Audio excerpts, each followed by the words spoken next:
দিছে বৌদির কাছে, আর বৌদি সাথ দিচ্ছে, মনেও সাথ দিচ্ছে। কালকে মায়াপুর যেতে চাইছি, এই লোকটা আমার যাইতে দেবে না।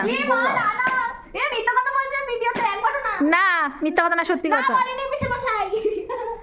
টুক টুক টুক টুক বাড়ি আসলে শুরু হয়ে যায়, টুক টুক টুক টুক, অসহ্য মার্কা। উল্টো পাল্টা শুরু করে দিছে বৌদির কাছে, নালিশ করতেছে, আমি এই, আমি ওই, আমি হ্যান, আমি ত্যান। আর যদি মনে করো না ফোন করলে আবার দৌড়াইতে হবে, তাহলে যাবো না, ঠিক আছে? সবাই যাবে। না হচ্ছে অ্যাক্টিং। তুমি জানো না অ্যাক্টিং না, যাই না সকালবেলা রাতে ফোন করে। ঠিক আছে আমি দেখি সকালবেলা যেতে বলে নাকি। কখন বলবো আমি নিজেও জানি না কখন বলবো, ফালতু বেকার জেনে শুনে সবকিছু নাটক করছে, তুমি জানো না নাকি? আমার সাথে কেমন করে ঝগড়া করছে আবার, বলছি একবার যাবে, যাও না। কৃষির কাছে ভালো তো মুখটা দেখো। আমার বাদ দাও, এর আগে যাও না নাকি আমার বাদ দাও, তোমার মায়ের কি কাম?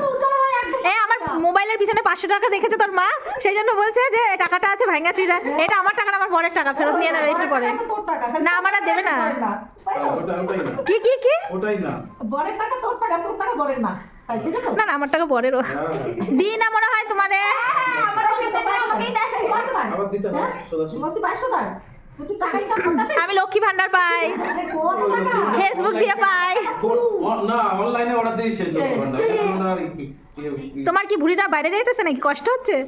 হ্যাঁ প্রদীপরা একটু ধার দাও ভুঁড়িটা।